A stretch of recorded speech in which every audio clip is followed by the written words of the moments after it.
Avant qu'on ne commence, j'ai un tout petit message de quelques secondes à vous faire passer la team. En effet, je remarque un stagnement pas possible au niveau de la chaîne, que ce soit en termes d'abonnement ou bien en termes de vues, et je peux vous dire que ça joue beaucoup trop sur le moral. Et surtout avec les délires de YouTube ces derniers temps, c'est vraiment catastrophique. Du coup la team, n'oubliez pas d'activer les notifications et de vérifier que les notifications sont bel et bien activées. Si vous êtes nouveau, le petit abonnement qui fait quand même plaisir, et surtout, n'hésitez pas la team à partager un maximum. Je compte énormément sur vous sur ce coup là. Les abonnements sont en train de stagner à un niveau pas possible. Il n'y a que vous qui pouvez faire changer les choses. Merci à tous ceux qui prendront le temps de faire ces deux petites manœuvres qui aident vraiment pas mal. Et sur ce, je vous laisse avec la vidéo. Salut à tous, salut à toutes, c'est Namiat et bienvenue pour ce 9e épisode de News DMA, votre émission hebdomadaire de toutes les actualités d'ici, Marvel ou autres à ne pas manquer de la semaine. Pour ce 9e numéro, c'est le Spider-Verse qui se retrouve en tête d'affiche. En effet, Sony aurait en quelque sorte confirmé l'apparition du Spider-Verse dans le 3e film de Spider-Man. Installez-vous confortablement, le petit pouce bleu pour le soutien. Si tu es nouveau, le petit abonnement qui fait quand même plaisir. Et si tu aimes le contenu de la chaîne, sinon je vois pas trop l'intérêt de t'abonner. Et sur ce, sans plus tarder, let's go!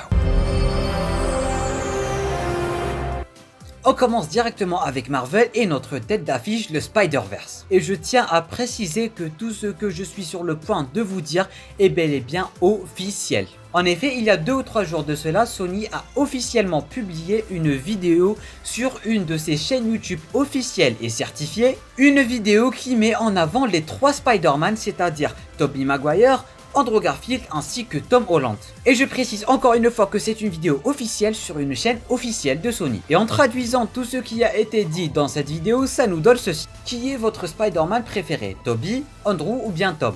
Pas d'inquiétude, tu n'as pas à choisir dans l'univers de Marvel, tout est possible. Même la possibilité de les voir tous ensemble dans Spider-Man 3.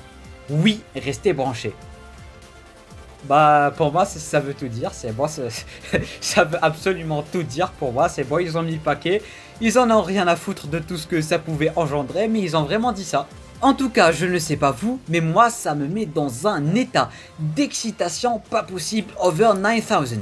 Et je ne sais pas du tout comment il faudra prendre cette information, parce que là ils sont juste en train d'officialiser le Spider-Verse dans le 3e film de Spider-Man, et c'est beaucoup trop grandiose pour nos petits cœurs. Je trouve ça aussi très louche et très surprenant. Et en même temps, ils ne peuvent pas juste balancer une vidéo aussi grandiose juste comme ça au pif sur une décision, et ils ont sûrement un truc derrière la tête. Bref, personnellement je vais rester neutre sur le sujet, mais vous n'hésitez pas à me dire en commentaire ce que vous pensez de tout cela, parce que c'est quand même grandiose. Toujours avec Marvel, les droits de Daredevil sont officiellement revenus vers Marvel dans la semaine. Et du coup, maintenant, plus qu'à espérer qu'ils ne fassent pas la merde encore une fois et reboot le personnage, parce que là, ils ont clairement une très bonne base pour le personnage, et surtout que cette version du personnage est appréciée par tout le monde. On se tourne maintenant côté série, et Ellie Steinfeld est officiellement notre Kate Bishop dans la série à venir de Hawkeye. Et on a même eu droit à pas mal de photos de tournage avec l'actrice.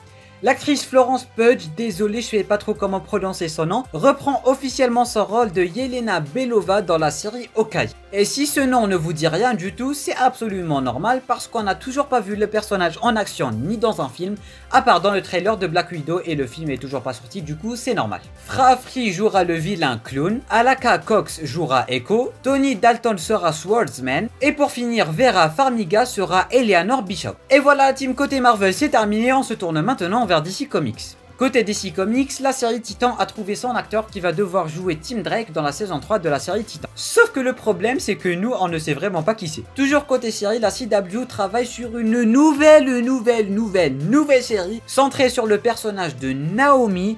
Et encore une fois, je le répète, leur Arrowverse est clairement en train de crever. Et bien évidemment, on en parlera dans la vidéo qui suit dans la semaine. Du coup, le petit abonnement, la petite cloche, comme ça vous allez pas rater cette vidéo, et je vous préviens, il y aura du très lourd. Et pour finir, un film Plastic Man est officiellement en préparation, sauf que c'est une femme qui aura le rôle principal, alors je ne sais absolument pas pourquoi ils l'ont appelé Plastic Man à la place de Plastic Girl ou bien Plastic Woman, je sais pas. Termine avec DC Comics, mais on reste un peu avec DC Comics dans l'onglet autre qui est mine de rien pas mal rempli cette fois-ci. Warner a décidé que tous les films qui devraient sortir en 2021 seront à la fois disponibles au cinéma et sur HBO Max, et ça c'est plutôt cool comme idée. C'est-à-dire cela concerne Suicide Squad, Matrix 4, Tom et Jerry, Dune, Godzilla v Kong. Voilà, ou bien Godzilla versus Kong, c'est comme vous voulez.